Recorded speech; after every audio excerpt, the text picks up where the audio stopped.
Watch out for cash money, cause we landing down.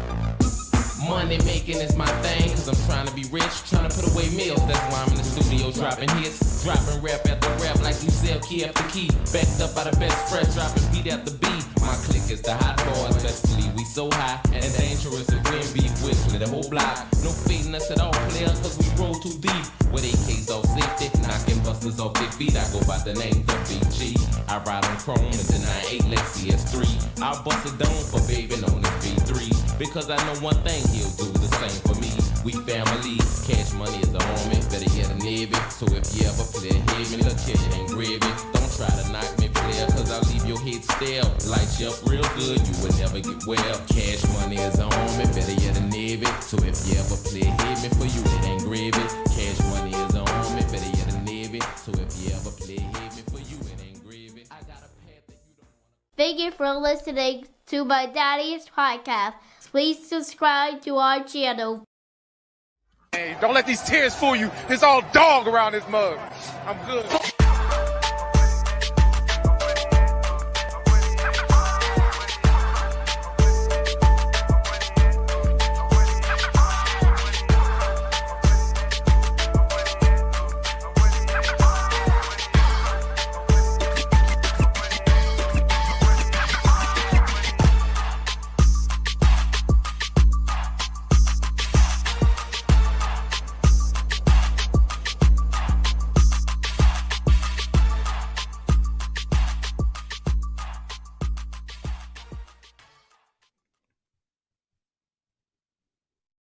Hey, what's going on, Who Dat Nation? It is yours truly, Timothy J. Jones. And yes, I am the host of the State of the Saints podcast. Thank you so much for checking out the State of the Saints podcast, where we talk New Orleans Saints. And just want to let you know that the State of the Saints podcast is powered by BETUS. That's right, BETUS. Sign up, get up to 150% on your first deposit, and also 125% on your second and third deposit, up to $2,000 of them things. All you have to do is download the BETUS app, or you can go to the website, use the promo code YouTube150. So thank you to BETUS. Shouts out to everybody in the chat right now as they file in. Shouts out to everybody that was over at the NFC South Roundtable. If you're watching this live on a Tuesday, thank you so much for coming over there. We talked a little bit about week 7. Every team in the NFC South lost, so it was more of a NFC South therapy session. But it shows you, that the NFC South has a lot of work to do. And speaking of a lot of work, of course, we have to talk about the New Orleans Saints. But they did put in some work on today when they extended 8-year veteran and Saints face of franchise, Alvin Kamara. They signed him to a 2-year deal, 2 years, $24.5 million. So that's $12.2 million per year. Very friendly contract, and this is what Alvin said. I mean, he basically said he's not trying to break the bank. He's not trying to exhaust the cap more than what it is. He just wants to be compensated. And, Alvin Kamara did it the right way. I mean, but for the exception of that third day of minicamp, no harm, no foul. He was fully committed. I mean, he went to every single practice and training camp. He gave it his all. He put his body on the line. He broke his ribs, broke his hand. I mean, he did everything he could possibly do to commit to this franchise. And, it was only right that the New Orleans Saints franchise commit to him. It's not the fact that this is a lifetime achievement award like some of the players that I feel the New Orleans Saints just gave contracts to because they've been with the team a long time. We see Alvin Kamara and what he can do in an offense that is running effectively. The first couple of weeks of the season, Alvin Kamara was looking like a league MVP, the offensive player of the year. So to me, he deserved that contract. Congratulations to 8K. Definitely is a guy that you want in your locker room if you're trying to turn the page in 2025 and going forward. You need somebody like Alvin Kamara to be able to be a focal point of your offense. We've seen how that works out for guys like Christian McCaffrey in San Francisco, what that can actually mean to a team when you got a young roster of offensive players trying to figure it out. So congratulations to AK. Think he deserves his money. I know some people may be on the other side of the fence where they feel like maybe the Saints should have used Alvin Kamara as draft capital, but I'll get into that a little bit later and tell you how ridiculous that sounds if you think about it in the grand scheme of things. Not knocking anybody, but just sounds kind of ridiculous to me. But shouts out to everybody in the comments once again. Shouts out to everybody listening at home, at work, wherever you are right now. As a matter of fact, while I'm thinking about it, let me go ahead and open up this Facebook because I know I'm doing live streams over there, and a lot of people don't see it because for some apparent reason, every time I go live, the only person that actually can see that I'm live is me. So I have to go make some adjustments right there. But shouts out to everybody here. Shouts out to all those that ain't here, couldn't make it. Rather they're at church, at work, or just had something else to do. Shouts out to them after show boys. Shouts out, shouts out, shouts out, shouts out, shouts out to them after show boys. Shouts out, shouts out, shouts out, shouts out, shouts out to them after show boys. They be tweeting and be posting, they be tweeting and be posting, they be tweeting. Yeah, them after show boys. They be tweeting and be posting, they be tweeting and be posting, they be tweeting. Yeah, them after show boys. Shouts out to all the after show boys, after show girls out there. I really do appreciate it, man. Let's go ahead and get into it. Let's get into it. We already mentioned Alvin Kamara receiving the 2-year, $24.5 million contract. Broke him off. Should have him playing for the New Orleans Saints, well into his 30s. So it might be one of those situations where he retired as a New Orleans Saint if you look at the fact that teams don't really want to commit to running backs over the age of 30. So he's going to be playing for the Saints to at least he's like 30 or 31 years old. So, and Alvin Kamara doesn't strike me as a guy that's going to play till he's like 34, 35 years old. So this might be the final contract that Alvin Kamara actually signs. But I think that this was a good look. And I know there were some Saints fans out there that felt that Alvin Kamara should have been traded. Looking at the state of the Saints, no pun intended, and the way that they look, being 2-5 right now, losing 5 straight games after starting off 2-0, leaving a bad taste in them out of the Who Dat Nation. I know that a lot of people feel like every time they look at New Orleans Saints YouTube channel or look at New Orleans Saints Twitter and they see Dennis Allen on their screen, it just makes them just want to punch they television if they watching it, slam their phone. Like he kind of, excites that type of frustration. But all in all, I mean, this is a team that understands what they need and what they have in Alvin Kamara. Trading him to me would just be a waste of time. Yes, you can actually get something for him, but who's to say that draft pick is going to replace the production of Alvin Kamara? Ask yourself this question for all those people out there that said that the Saints need to make a trade for Alvin Kamara for draft capital. What have you seen from this organization when it comes to scouting and draft picks that gives you that type of confidence that you should trade Alvin Kamara, a guy that you know can make plays, a guy that you know that your offense is better when he's out there? What gives you that, right? Based on what you've seen and how this team draft, how they just whiff on draft picks, and their inability to turn the page or try anything new. They just continue to try to rinse and repeat the same type of practices, despite the fact that some of the practices that they continue to try to exercise has shown that they're kind of passe. So you know that Jeff Ireland more than likely ain't going nowhere. You know that the scouting team is more than likely ain't going nowhere. So why would you trade one of your best players, if not the best player on your entire football team, for a guy that probably is going to get drafted out of ITT Tech, probably had 2 torn ACLs, and probably was on crutches when he signed his rookie deal?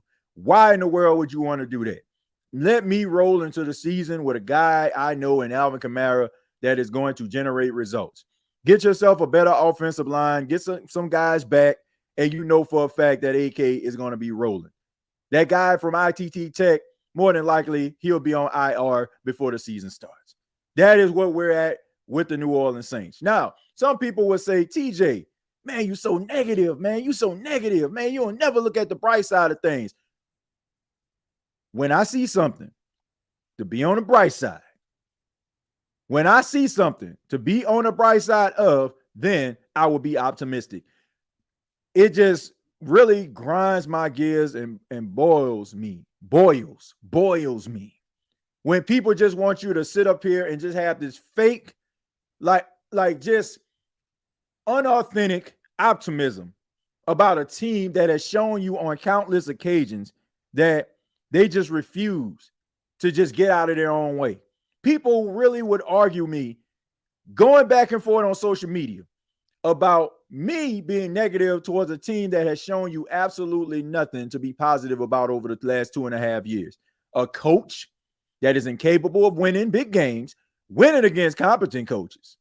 An offense that can't move the football. A defense that can't get pressure if they press down on their stomach. Like if they had a crane or they had a crusher from a junkyard, they couldn't get pressure. And we're supposed to believe this stuff. Now, I'm just like everybody else. I'm just like everybody else in the world, right? I tell y'all this all the time. I tell y'all this. Listen to your boy. You have to give people something to believe in. Where my married people at? Where my people in relationships? Why are you in a relationship? Because the person that you are with more than likely showed you their level of commitment to you, which made you want to invest your commitment and love into them. It wasn't like you were just walking down the street and like looking in the sky and all of a sudden you just bumped into somebody and say, let's get married. Let's have a long-term relationship. They had to show you these things. The Saints under Dennis Allen, let me make that clear. The Saints under Dennis Allen have not shown us anything that resembles winning football consistently. The Saints, for the exception of 2017, has basically showed us that they are a team that has a reputation of whiffing on draft picks. So when people have all these different solutions about, oh, well, you need to trade AK. You need to trade AK. Now, if the Saints had a competent front office when it comes to the scouting, like Green Bay, like Baltimore, I'm on board. Because those front office individuals have shown you that they not only can find those diamonds, or find the coal rather, they turn that coal into diamonds. The New Orleans Saints, not so much. It's still a lump of coal. You got a couple diamonds in the rough along the way, but more times than not, it hasn't translated to successful draft picks. So to me, I'm rolling with AK. I know what AK can do. I know if you put a team around AK, he will be the solution more so than the problem. So that's where I'm at with that. I'm happy for Alvin Kamara. I think he deserves to be a New Orleans Saint. He has earned the right to get that contract. Unlike like some of the contracts that I feel like have been lifetime achievement awards and you're just a great guy type contracts that ain't helping the team. Alvin Kamara deserves his money. So for that, I give him all the respect in the world. And for people that think that the Saints should have traded him, just look at the track record. Just look at the track record, folks. Like, this isn't like, if a person has shown you their incapability of doing something over and over and over again, can we stop giving these people the benefit of the doubt until they show us consistently that they can actually right the ship? You lose 5 straight games and all of a sudden, like, it's everything else but the obvious thing that is right in front of your face. And I get it. Nobody wants to come to grips with the fact that their team is just not very good. You hate to pick up social media. You hate to go on social media, I should say. You hate to go on X. You hate to go on Facebook because you know your team going to get dragged and it just brings you down. It feels a lot better when your team is winning to go on social media because you feel good. Nobody wants to believe that their team is not very good. But the Saints, as of right now, they are not. And some of the practices that have transpired over the last few years are the reason why they're in that position. I wish I had that level of optimism that some people have, that despite whatever has been shown to me, I can just turn my head and just continue to have Saint Stockholm syndrome, but I can't. I can't, folks. I cannot get behind this microphone and lie to you, to lie to kick it. And I understand what it means. It means that some people going to walk away from my commentary. It means that some people may unfollow me or unsubscribe to me. But look, just love me for who I am. And I'd rather you love me for who I am than to praise me for something I am not. And what I am not going to do is sit up here and lie to kick it or try to pretend like I haven't seen what I have seen over the last couple of years. Mickey Loomis, to me, is Milli Vanilli. He's a guy who thinks that he's been singing the songs, believing his own hype, but in reality, he was lip singing the entire time.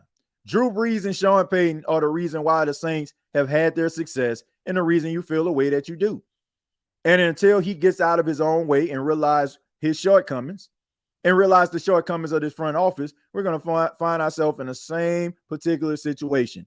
I ask everybody, I encourage you, if you didn't check out the last episode of the State of the Saints podcast, please do. Please do. Please check it out. Because I said, in order for the Saints, I'll give you a little snippet. In order for the Saints to get out of this situation that they're in, it's not going to be high-profile free agents. It's not going to be a quarterback that just rained down from heaven.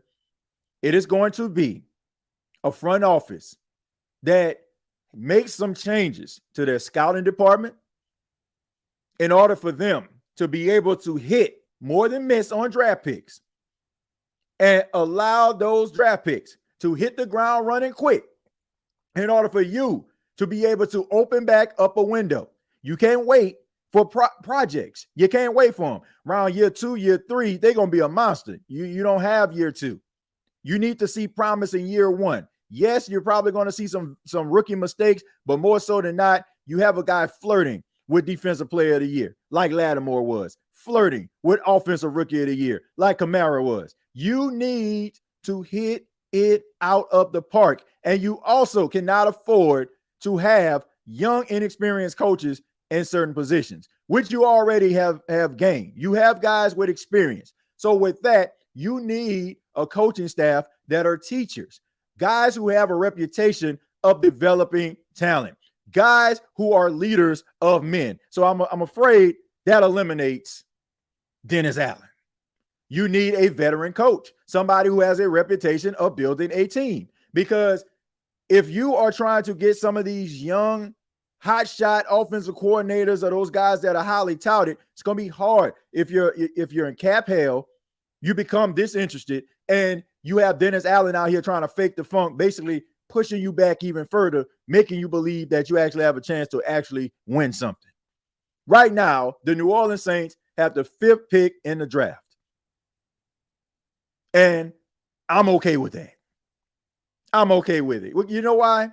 Because I know for a fact that you get rid of Dennis Allen. Like, people, look, this is something that I completely 100% disagree with a lot of people that are talking about this football team, saying that is not an easy fix.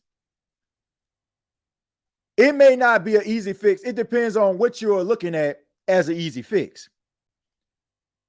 If you're talking about an easy fix as far as going to the Super Bowl or being in Super Bowl contention every year, it's not an easy fix. If you're talking about being able to stomach Saint football in 2025 and 2026 and 2027 while you're trying to get the cap situation under control, guess what? Like, you go out here and you get yourself a veteran coach. It ain't happening with Dennis Allen. It's just that plain and simple. You get yourself a coach that has that reputation of being able to build something. If you can't get that high-profile coach, you get someone with that reputation. And you allow them to be able to coach a formidable team, keep the team competitive until they actually have some things to actually work with. That is how you're going to get yourself out of this situation. So it starts with what a lot of Saints players tell us after every game, looking in the mirror and realizing, do you have the right people in the building? Not the right people in the building as far as I talk to them for 30 to 45 minutes outside after we finish work, and I know about their family, and I know about they're supposed to have this cocktail party over the weekend, or they're going to have a barbecue for their 4-year-old son. None of that stuff right there. That's great. That's wonderful. But that's not the reason why you keep guys around. You get guys in a building that can actually change the misfortunes of your franchise until you take off the friendship hat, the buddy hat. He's like a father to me. She's like a mother to me. She's my best friend. He's my best friend. You're going to find yourself in the same situation. It's okay to love people. I love a lot of people.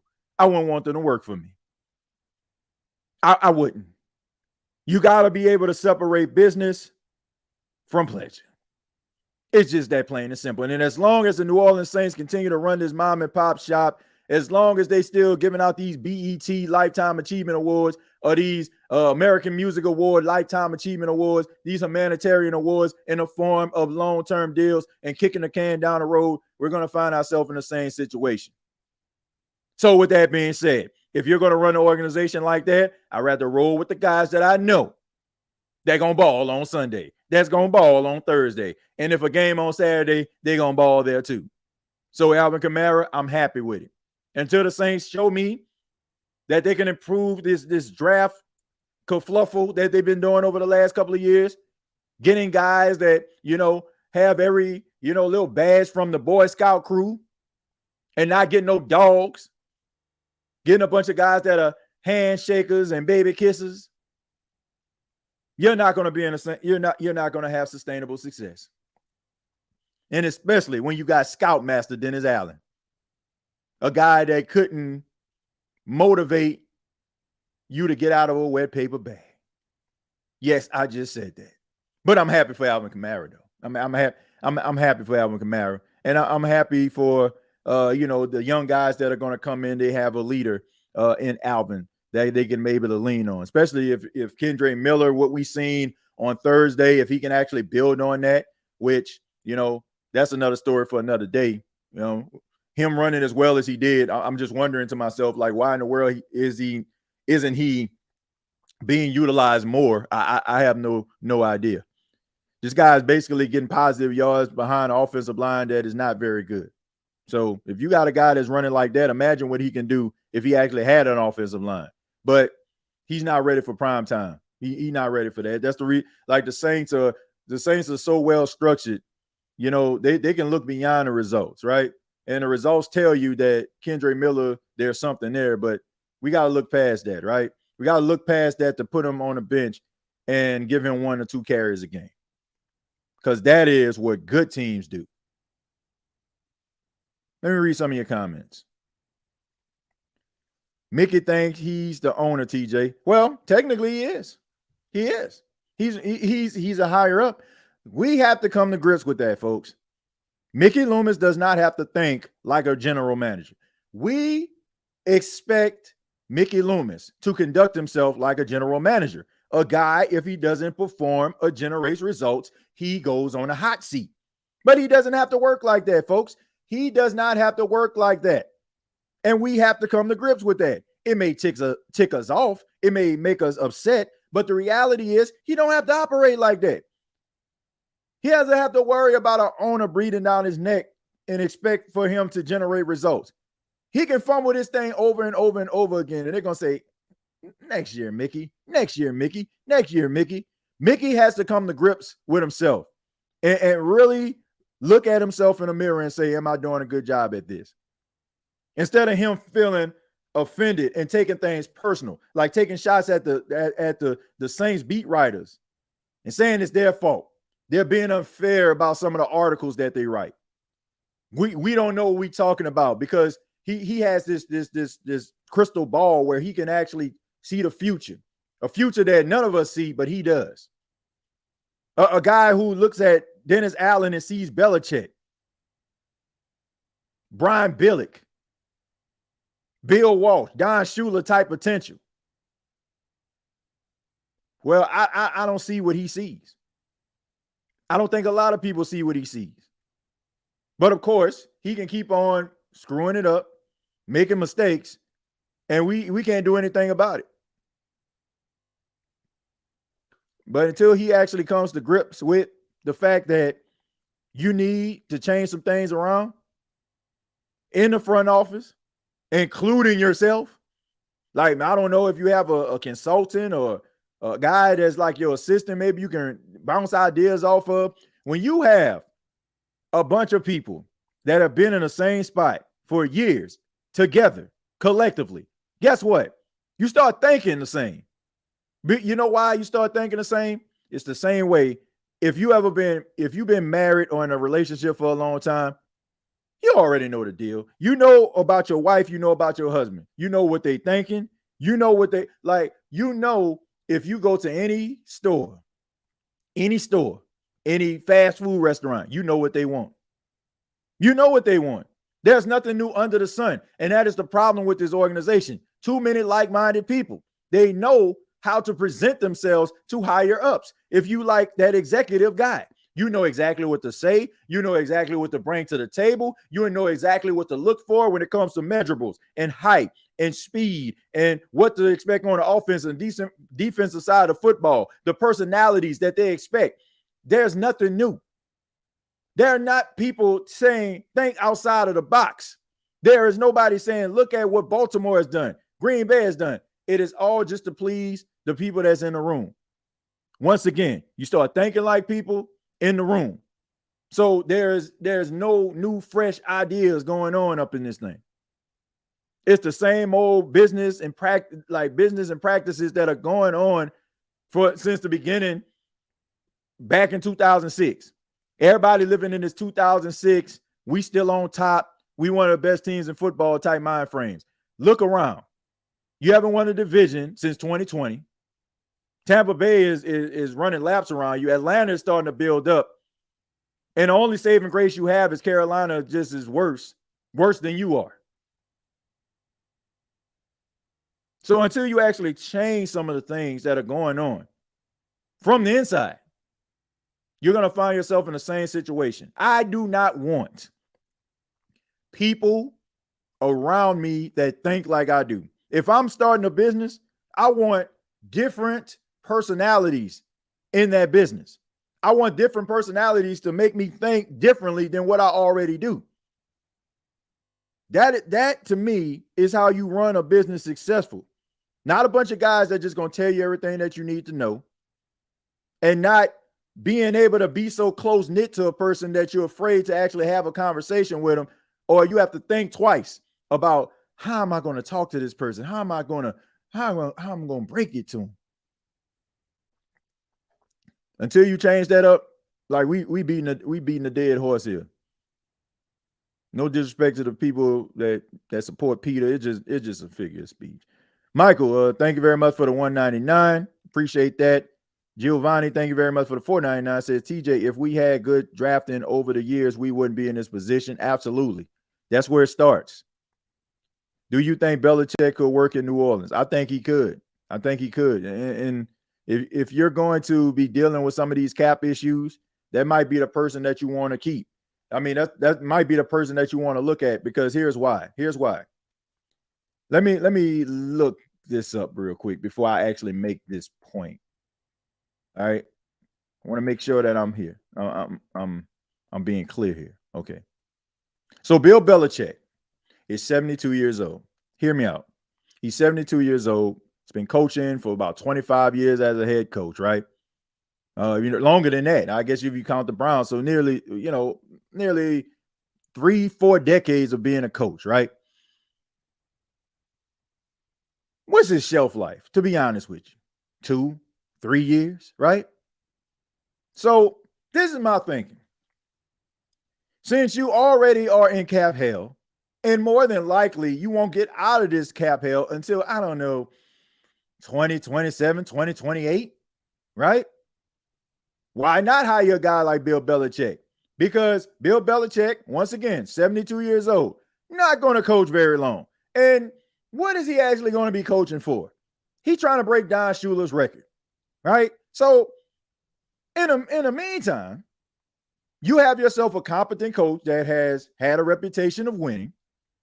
All the while, he can actually be able to use what you have in order to generate the results that you need. Will it beat Super Bowls?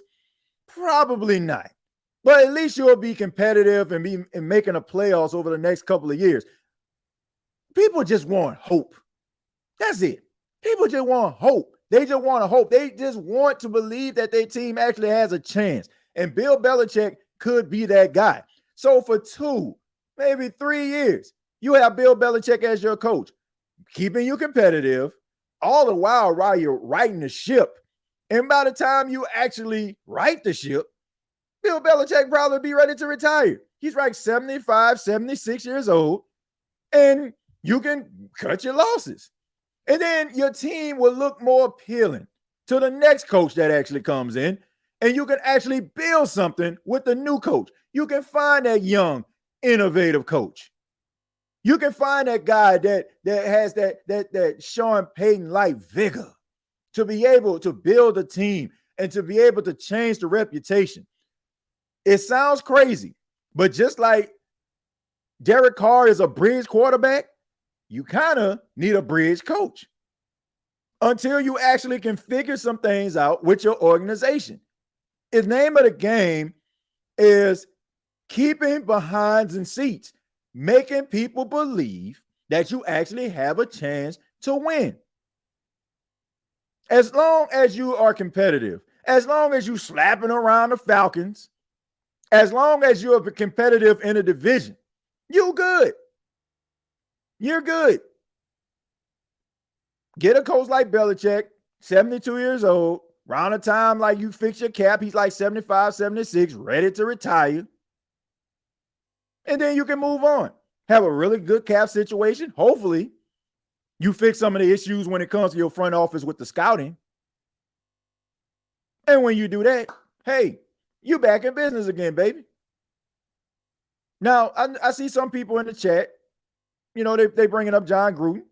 John Gruden, y'all already know, is one of those choices that I mentioned. He's one as well. But the thing about it is, you're not going to have that situation with Gruden. Gruden is going to want to coach for a long time. He's going to want to coach for years and years, right? So that's not a bad choice to have John Gruden. But I'm just saying, like, whatever you choose, whatever you do, just make sure that you actually get a coach that has a reputation of being able to use what he has to get some type of results that resembles competitive football.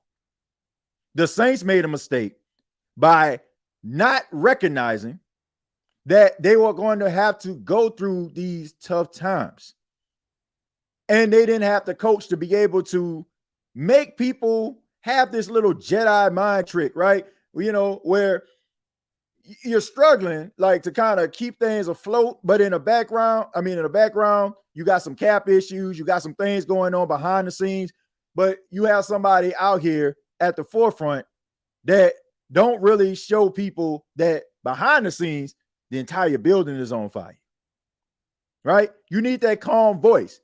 Like inside, you ever seen Rush Hour, right?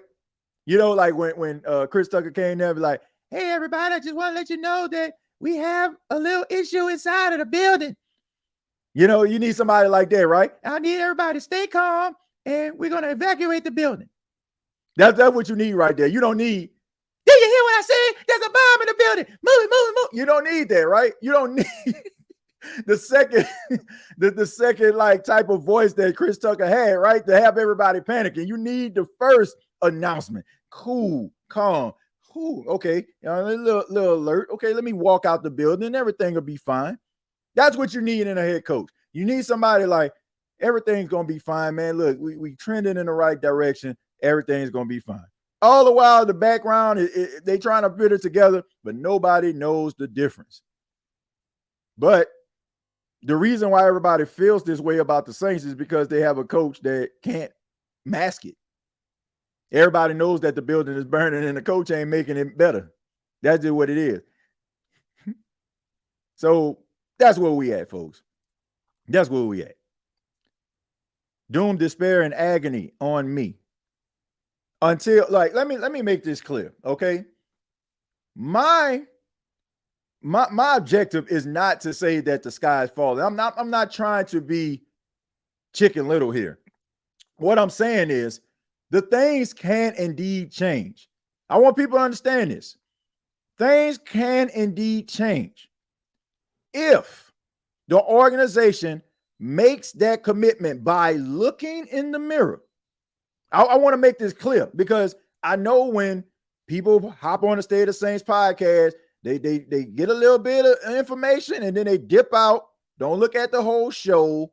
Don't really look at my comments, and so I can put in the context. People follow me on X and just think that I'm just tweeting the troll. Hear me the freak out. The way that I'm feeling right now is based on what is presented to me as of this moment. As of this moment, I'm saying the things that can actually improve this football team. It involves looking in the mirror, Who Dat Nation, and realizing that over the last couple of years, you have had a bad draft class over and over and over again. Bad draft class after bad draft class. You can't just look at, oh, we had Alontae Taylor, so we good. You can't just say, oh man, we got Chris Olave, we good. I mean, what about Isaiah Foskey? Special teams extraordinaire, a second round pick, right? I mean, look at some of these whiffs that you actually had. Guys that are not even on the team anymore. Guys that are struggling, not ready for prime time. Got to scratch your head. Got to sign people off the street because you don't trust your draft picks, because they haven't developed the way that you wanted them to develop. You got to look at the practices. You can't just say back in 2009. Stop looking at 2009. That was a great moment. That was a great time. Everybody enjoyed it. People never thought in their wildest dreams they would see the Saints win the Super Bowl. I know I didn't. But you got to look at who you are right now. And a lot of us aren't looking at who the Saints are right now. We look at the reputation that was built on the backs of Sean Payton and Drew Brees, and we feel like that gives us some level of face and credibility. But those days are gone, okay? And you gotta rip that joint up, throw it in the trash. And you have to understand that over the last couple of years, we've whiffed on draft picks. It's hard to look in the mirror and come to reality and come to grips with yourself. I need to work out more. I need to pay more attention to my family. I need to dedicate myself to this particular cause. I need to really buy into such and such and such and such. It's hard when you are not living up to your own expectations to have that come to Jesus meeting with yourself. But that's what needs to be had. You cannot run your organization based on pride because of an article that Nick Underhill wrote, or Ross Jackson wrote, or my guy Rod Walker wrote. You can't do that. Can you believe what the Times said? Can you believe what the Advocate said? Can you believe what New Orleans Football said? Who cares? Those writers, very good. They only write what they actually see. So if you give them some better material, then guess what? You was liking what they was writing in 2017, 2018, 2019, 2020. I didn't hear no problems then. I didn't hear you criticizing them then. You got to be able to look in the mirror and come to grips and say, you know what, man, this ain't right. I ain't doing it right. Another example, Sean Payton, all his little homeboys, right? Bill Johnson and them, Joe Vitt and all them cats, right? Watching them boys coach this team. Defense couldn't stop a nosebleed, couldn't stop traffic with a stop sign, couldn't stop a cab in New York City. What did he do? That was a tough conversation that he had. These were his dudes.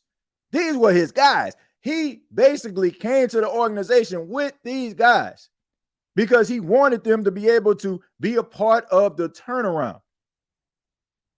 But he did what he needed to do. He let those dudes go, and he got some coaches that could actually be able to do something. Got rid of Rob Ryan, brought back in Dennis Allen. 12 men on the field. Kept on giving up penalties, unorganized defense. Bring in Dennis Allen, here's some structure. Bring in this coach, that coach, change some things around, bring back Curtis Johnson. Yeah, he's a little bit of a tyrant. Didn't get along with the wide receivers at times, but he got the job done. That's what you need to do. You can't just sit up here and just, man, we ride together. We died together. Bad boys for life. Like, come on, man. You ain't winning nothing with that. Come to grips with what you actually need as an organization. Fix it and live in prosperity. Get yourself out of this hole. Stop wallowing in mediocrity. Like, you cannot sit in the middle of the highway and just expect everybody just not, you know what I'm saying? Like, unless, you can't sit in the middle of the highway and just say, well, you know what? I know for a fact nobody's going to be able to hit me. I know ain't nobody going to hit me. I know it's not going to happen. You know why? Like, I know, like, all of a sudden somebody just come through, boom, you get back up. They ain't going to hit me again. I'm going to stand right here. Boom, somebody hit you again. And you're lucky to be standing up at this point, but I'm still standing in the middle of the street. Guess what, folks? You cannot keep on having these same things happen over and over again and expect the results to be different, because you're not looking at the results. But everybody else is. Everybody else is tuning out.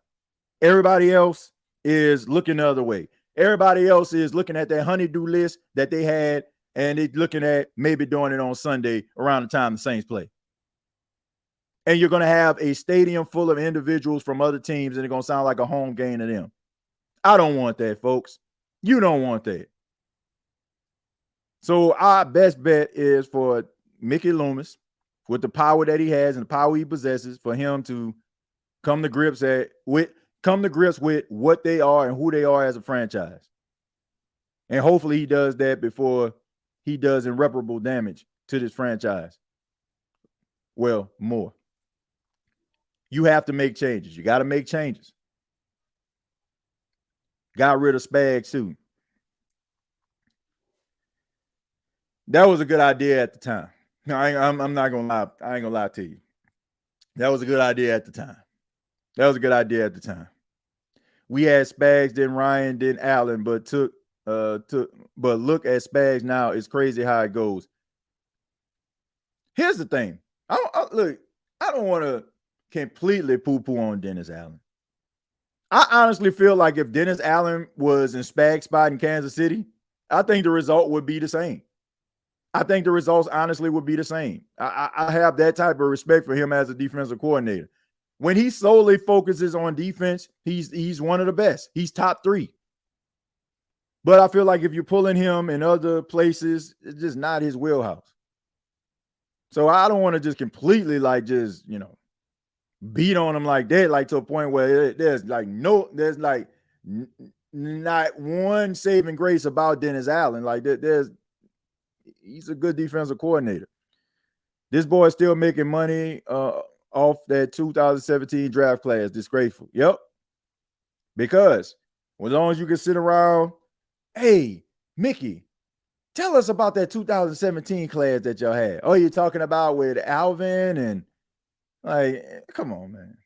Like, as long as they keep on doing that, Alvin and Marshawn and Marcus Williams and Trey Hendrickson. Yeah, let me go ahead. So we were sitting here and we were just going over the draft board. As long as you can continue to tell them stories to try to drop you know what's on the table, to let everybody know you know what you're doing. Like, living in the past. I'm tired of living in the past. I know you are. I'm tired of living in the past. I don't want to be the Dallas Cowboys, where I feel like, I got to go back to 1995 when I was relevant in order to try to counteract people going at me. I don't want to be like that. I don't want to be like that. I know you don't want to be like that. That's sad stuff right there. It's like the guy who never left the town and was the man in high school, and he talking about what he used to be. Man, y'all see these trophies? This one right here, I won when I was the quarterback of the high school right here, player of the year.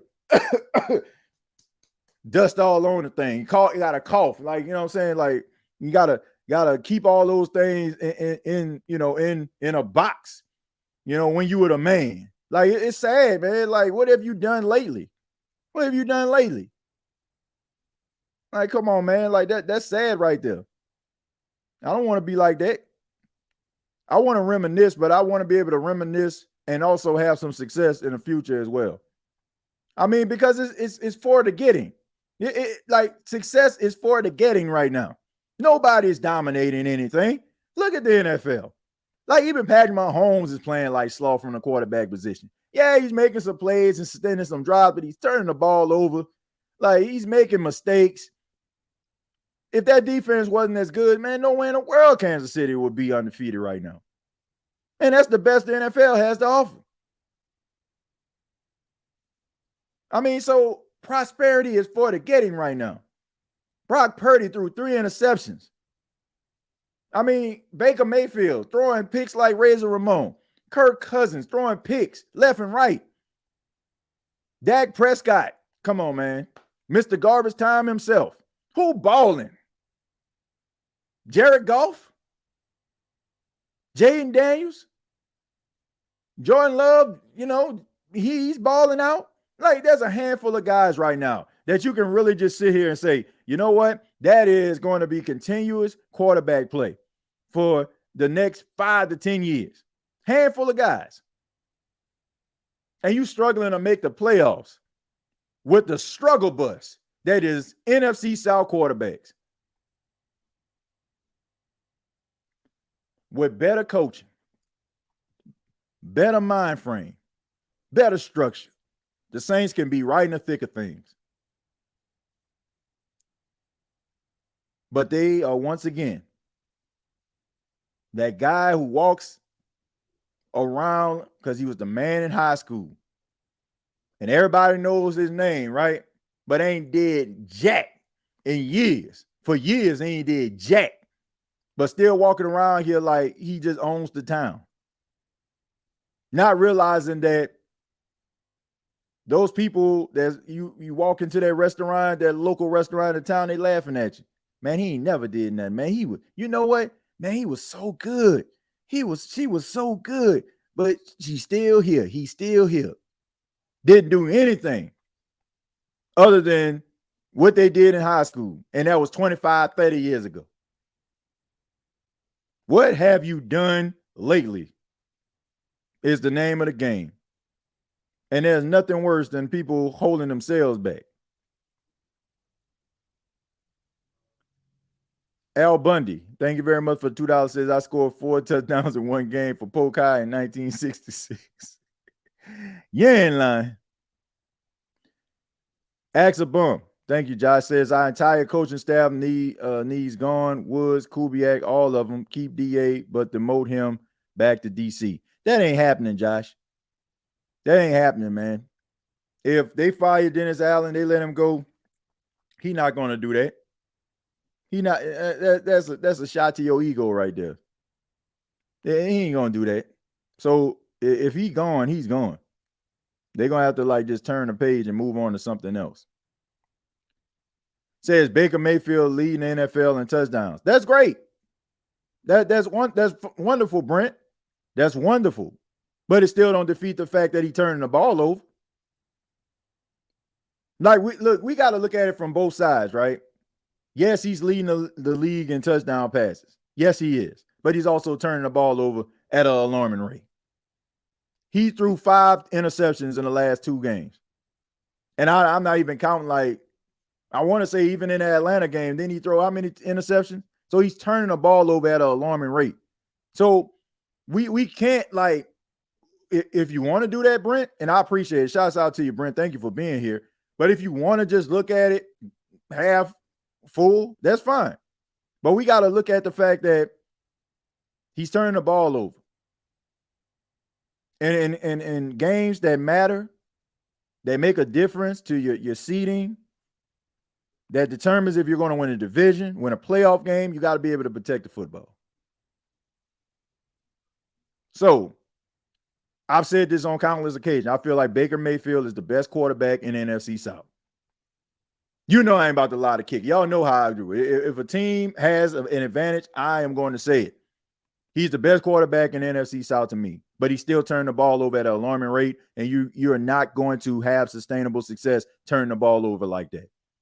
You turn the ball over against the 49ers. I know they don't look the part because they have their fair share of injuries. You do that to them in the playoffs, you're losing.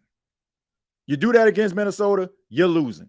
You do that against Detroit, you're definitely losing. Got to be able to protect the football, Brent.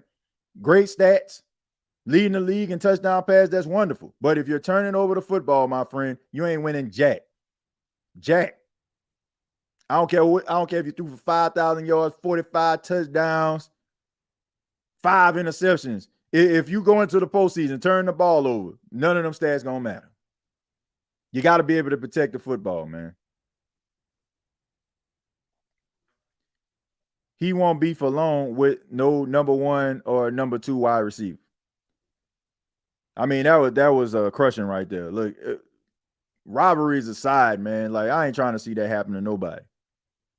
I ain't trying to see that happen to nobody, man. Those two guys love Tampa Bay. Like the topic of conversation tonight is about Alvin and his commitment to the Saints and how he basically just wanted to be compensated fairly. Those two guys could have went other places. Chris Godwin was good enough to go somewhere and be a number 1 guy, but he decided to commit himself to Tampa. Mike Evans did the same exact thing. Mike Evans has absolutely nothing else to prove in a Tampa Bay uniform. He's the greatest wide receiver to play in Tampa, 1,000-yard season every year he's been in the league, 100 touchdown catches, and has a Super Bowl championship. He could have easily like go chase the bag somewhere else, but he decides to stay there. For that, I respect that. And you hate to see that happen to people. You hate to see that happen to people.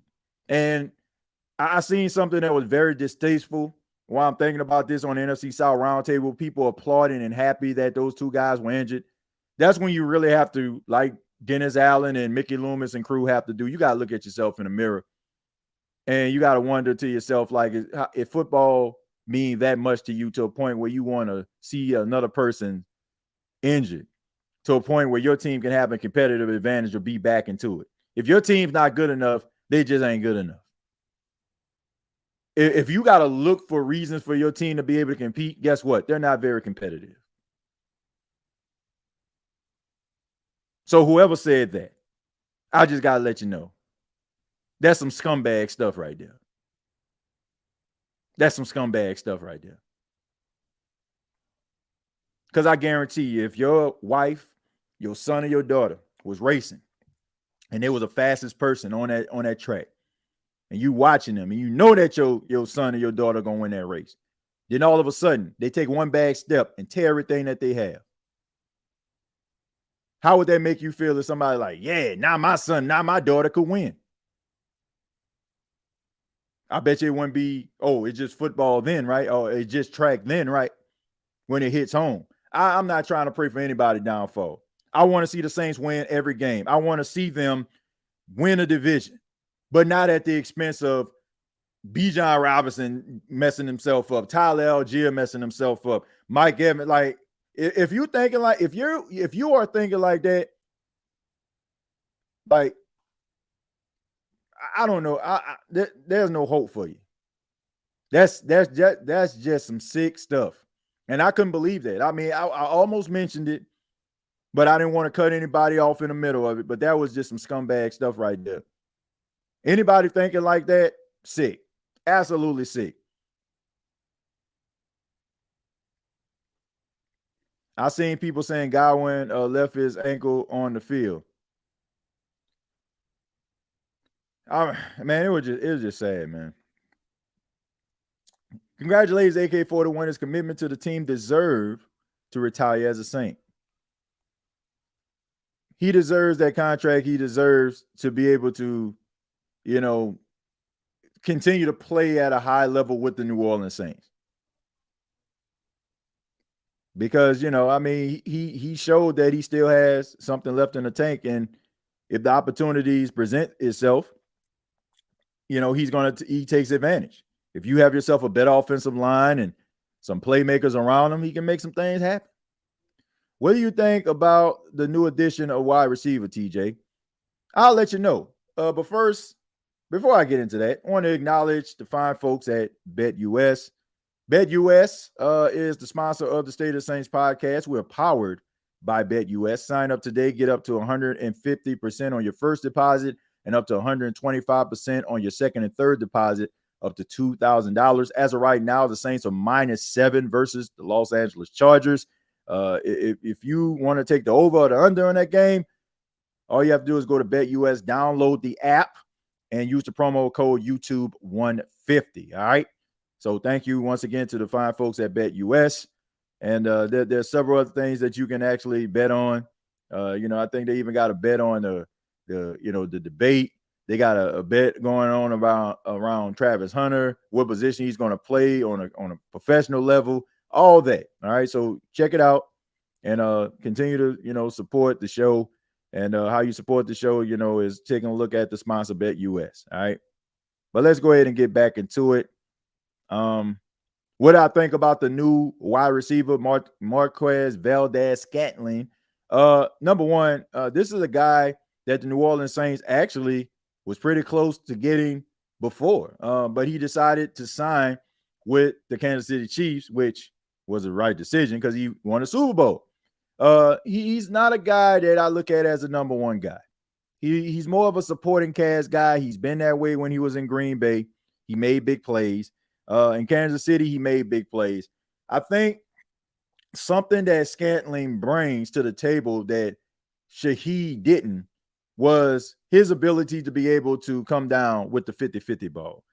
I think that Rashid Shaheed, as talented as he is, the speed, the athleticism, one of the best special teams players in football, one thing that he lacks and something that I feel like he needs to work on, if he does, then that will basically be like the trifecta for him. He has to be able to work on those contested catches. So if he adds that to his game, he's going to be a dangerous wide receiver. But Scantling can actually do that. And I think that this is going to be a good weapon for a guy like Spencer Rattler while he's starting. Of course, we know Dennis Allen said that they're not going to go away from Spencer Rattler. So Scantling actually brings that dynamic to the table. And he's much better than what you already have. He's better than Cedric Wilson. He's better than Mason Tipton. He's better than Bud Means. Scott can start right now, and nobody would think twice about it. So he's a guy that knows something about winning. He knows how to play championship type football, and he's a playmaker. So I like him a lot. Stat line probably wouldn't knock anybody's socks off. Back in 2023 for the Chiefs, he had 21 receptions for 315 yards and 1 touchdown. In 2022, the year before that, he had 42 catches for 687 yards and 2 touchdowns. With the Bills, he was a non-factor. He only had 2 receptions for 26 yards.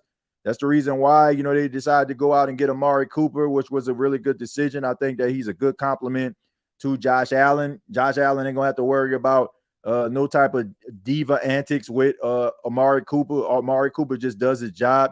And Keon Coleman the same way. He's an even keel guy. He just wants to go out there and play football. He doesn't have that diva bone in his body. He's just excited to play the game. And you also have Shakir out there who's a really good slot guy. So you got yourself something. But Valdes-Scantling, I think that he fits what the Saints actually need right now.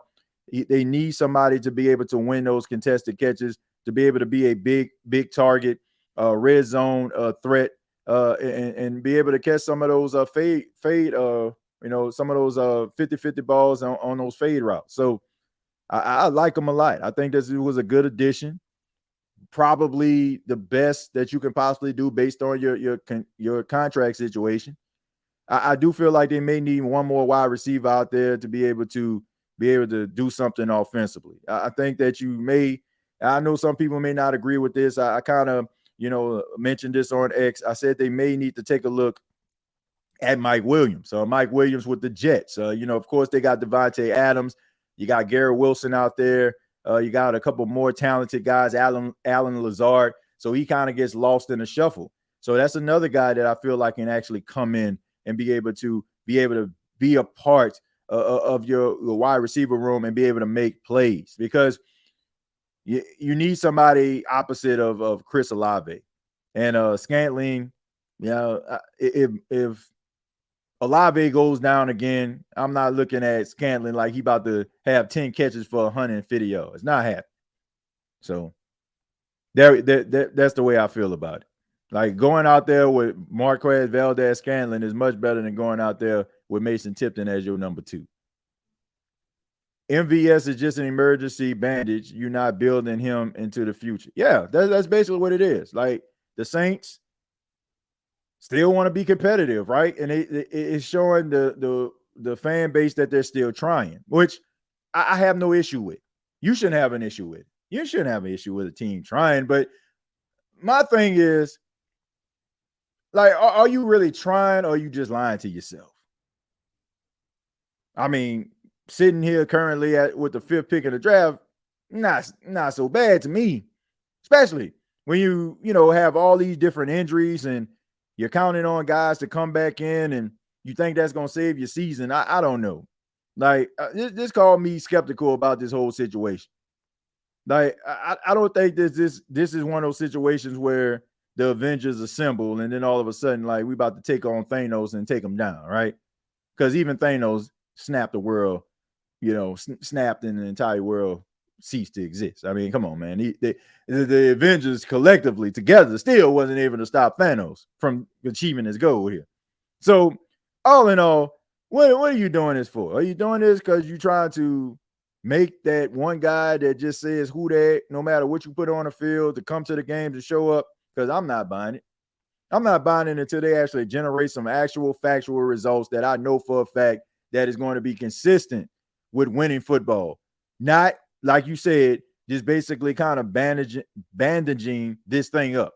Like, that's what you're doing. You're just putting a Band-Aid on it. And you're thinking that everybody just fascinated with the Band-Aid just because it got Paw Patrol on it or the Minions or something. Oh, man, look at this. This is pretty cool, right? They got the Minions on. Like, come on, man. We're not falling for the banana in the tailpipe anymore. It's rather you're going to generate consistent results or people are just going to tune out. And I'm not advocating for anything. You're basically advocating for it yourself by not facing reality. The reality is you're not winning with Dennis Allen. And everybody knows that. And those players, they can, beat on the drum and say, oh, man, well, you know what? I didn't quit. He didn't quit. We didn't quit. Well, explain why a team that has had one of the best defenses in football over the past 2.5 years have given up 84 points and 960 or 70 odd yards in the last 2 games. Now, I would like to believe that you quit, because if you didn't, then if you're trying, then we in more serious water than we expected. Like, this is serious. This is really serious. If you were trying and you gave up 51 points, you were trying and you gave up 33. I don't want to believe that. I'm sorry. That was politicking to me. I don't want to believe that. So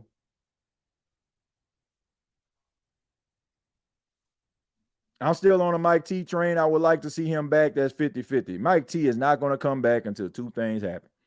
Derek Carr is gone, Dennis Allen is gone. It's simple. That's your best chance of getting Michael Thomas back in a Saints uniform. When you say some of the things that you said about Derek Carr and some of the things that you said about Dennis Allen, it's probably not going to happen. It's just not going to happen. Now, if they had bring in another coach, then I think there'd be a strong chance that he can come back, but he's not coming back to this team as long as those 2 guys are here. Facts, the way they look at, I hope they weren't really trying. That's what I'm saying. Like, you can't get mad at people because here's the thing. This is what those players need to understand. And if you're a player watching this, please understand this isn't a shot, right?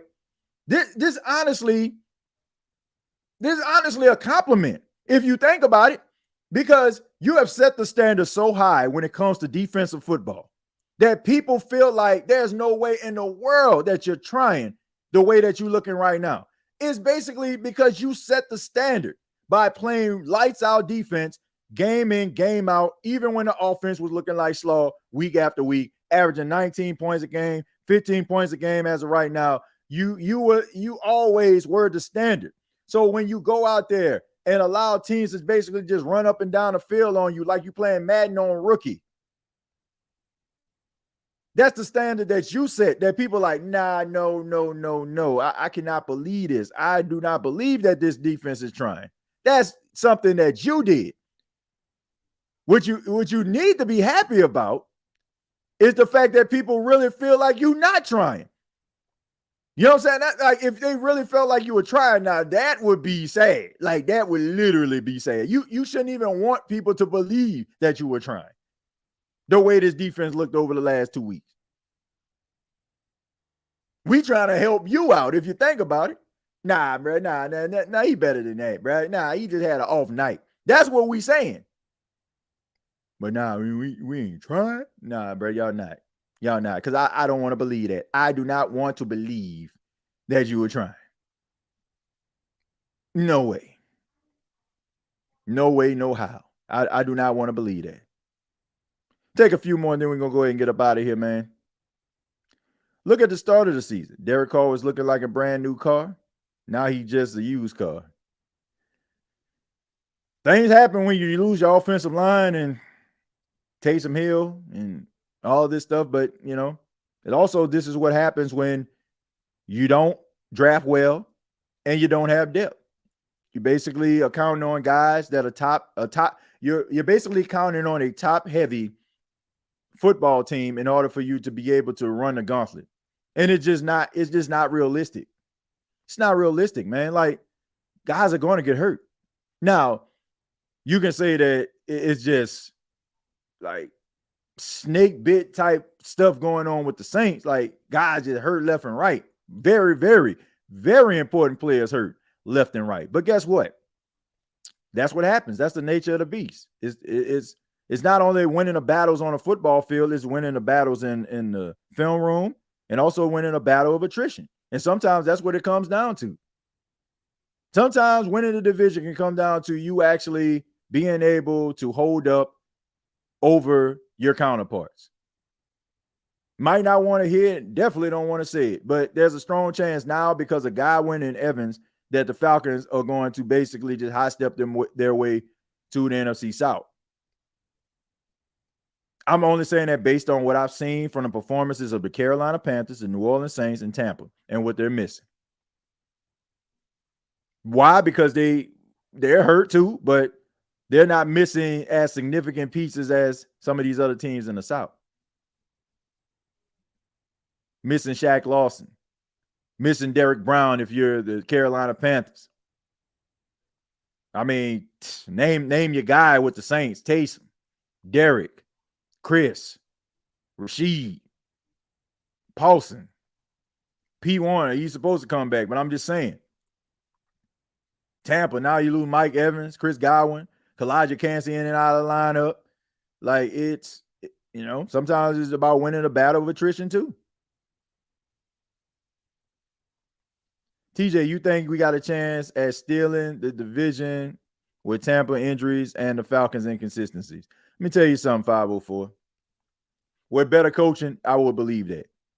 I would believe it. But if I was to sit up here and tell you today that I feel like the New Orleans Saints were capable of winning 9 out of 10 games, all 10 games, and running the table, no, I do not. I do not. I don't. Do I feel like they're going to win some more games before it's all said and done? Yes, I do. I do. Now, if you want to look at this thing glass half full, like, okay, the Saints dealt with the injuries early in the season. Nobody really expected them to win these football games, and we kind of had their record kind of resembling that of a 2-5 or, maybe a 3-5 or, a 3-4 or something like that. Like, okay, fine. And now the real race starts. But I just don't believe. I just don't believe in this organization, man, the way it's structured right now. You got to show me something, all right? You gotta show me something, right? I mean, I'm from Missouri, man. You got to show me. I got that Missouri mind frame, right? Yeah, we got to have that Missouri mind frame. They got to show us. Nobody wants to feel this way about the team. And look, all these people out here trying to hold on to hope, hoping that they actually run the table and win 10 games like this is a Disney movie or something like that, just so you can say, man, what you said about the team? What you said about the team? Let me just make something very, very clear. If the Saints win 10 straight games, there's not many people out here that believe that they can do that. So sitting up here saying, man, I told you, man, you ain't got no hope. You ain't no real fan. Bro, it's hard to see that, man. You got to have the patience of Job and the optimism of, I don't know, man, the little red hen. Kept on asking a friend, who's going to help me make this bread, right? Kept on going back to him. I believe they're going to help me with something. You got to have that type of optimism. Sorry, folks, I do not. I do not. Like, hands in the air. Okay, let me get my Big Q on for a second. Shouts out to Big Q. Put ones in the chat if you believe that Dennis Allen can put this team on, like, put forward his best coaching performance and win 10 straight games with this. Put a 1 in the chat. Put a 0 in the chat and to indicate a 0 chance that you see that happening. 1 in the chat if you believe it. 0 if you feel like that he can't. Not many people gonna say that. And like I said, this isn't one of those episodes. I'm not one of those people that sit up here and just say, oh man, I just want to be negative towards my team. Give me something to believe in. Give me something to believe in. Of course, you would say that, Brent. You want to keep him around. You want to keep him around. Dennis Allen has fans that are Falcon fans, Bucs fans, and Carolina Panther fans. Know why? Because they want to keep him around. Because they know as long as he stay around, they know the Saints. They ain't got to worry about the Saints. And I don't blame them. Saints ain't winning no 10 straight games. Bill Parcells says you are what your record say that you are. You're delusional if you think the team running the table don't know what you watch. It ain't happening. Give me something to believe in. If you go out here and win 3-4 straight games, then okay, all right, man, maybe we can do something here. But I don't see that happening. Where the hell now song at? As a matter of fact, whole time.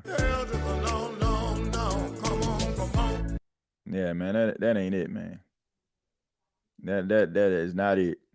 That ain't happening.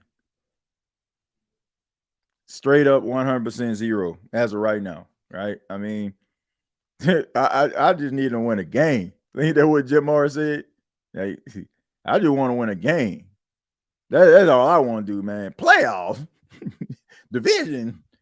Can they win a game? Is what I wonder. But this is some tough times. We'll close on this, and thank y'all for being here. These are some tough times, man. Y'all know how hard it is. Like, I know some people think that I just like relish at the fact of getting behind this microphone and talk about how bad the Saints is. I beg to differ. Do I make like little parody songs to make people laugh about the team? Yes. You know why? Because you want to laugh instead of like sitting up here feeling bad about what's going on with the team. At least I can put some smiles on people's faces during these tough times. Like that's why I do what I do. Like it's not to take shots at the team and just bash the team just to bash them. I mean, but you got to give people something to believe in. It's just that simple. If you do that, then you'll be fine. But as long as you continue to do the things that you've been doing and not looking at some of the practices that have kind of got you into this situation, you're going to continue to do the same stuff. And you're going to continue to be in the same position that you are in right now. So the New Orleans Saints are at a crossroads right now.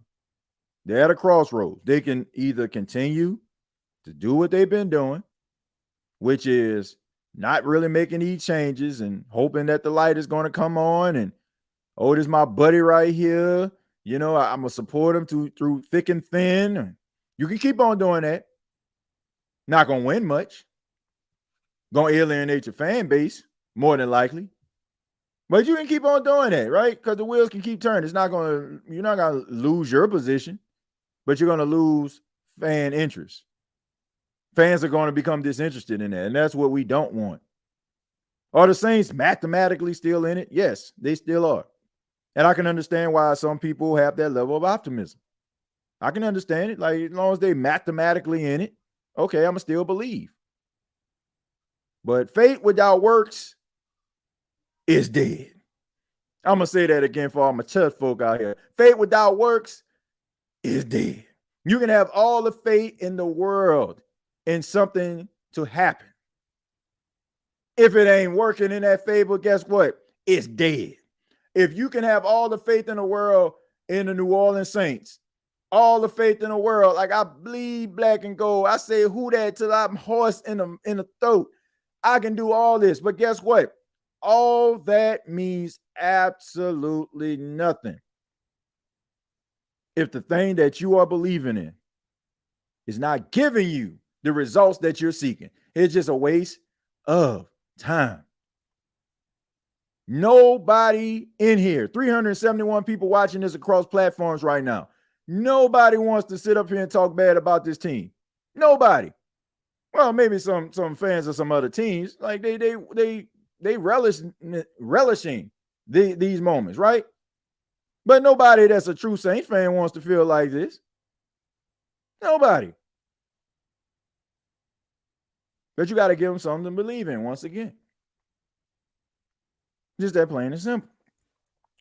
But I want to say thank you all for checking out the State of the Saints podcast. Once again, my name is Timothy J. Jones, and I hope that you enjoyed the State of the Saints podcast. I really hope that you did, man. Try to give my all every episode that I do. And if you like what you heard, if you're new to the channel, I ask that you subscribe. If you like what you heard and you support this channel, hit the like button. 368 people watching this right now. I hope by the end we have those amount of people that hit that like button. All right. Thank you for all those that checked out the NFC South Roundtable and check it out every Tuesday, 7 p.m. here on YouTube. Thank you to everybody that supports the post-game shows after every game on Bleacher Report. And thank you to all the people that subscribe to the Gumbo Pie Sports podcast. And I really do appreciate that as well. You can follow me on X at TJAYJones8. And I really do appreciate you all's time. Shouts out to everybody in the chat that commented, made the show what it was. I want to make sure before we get up out of here, I didn't neglect anybody's donations. Thank you to those that donated to the show. Thank you for that. I really do appreciate that. Shouts out to all those that may want to comment, but probably just watch the show live. Some people watch the show consistently, probably don't be in the comments. And I appreciate that because you can be doing something else with your time, doing something else with your life. So I appreciate that. It means a lot to me that people check out these videos and share them and like them and also comment when it's all said and done. Shouts out to them after show boys. Shouts out, shouts out, shouts out, shouts out, shouts out to them after show boys. Shouts out, shouts out, shouts out, shouts out, shouts out to them after show boys. They be tweet and be posting, they be tweet and be posting, they be tweet. Yeah, them after show boys. They be tweet and be posting, they be tweet and be posting, they be tweet. Yeah, them after show boys. Shouts out to all the after show boys, after show girls out here. This has been the State of the Saints podcast. And until next time, all I got to say is, thank you for listening to my daddy's podcast. Please subscribe to our channel. Hey, don't let these tears fool you. It's all dog around this mug. I'm good.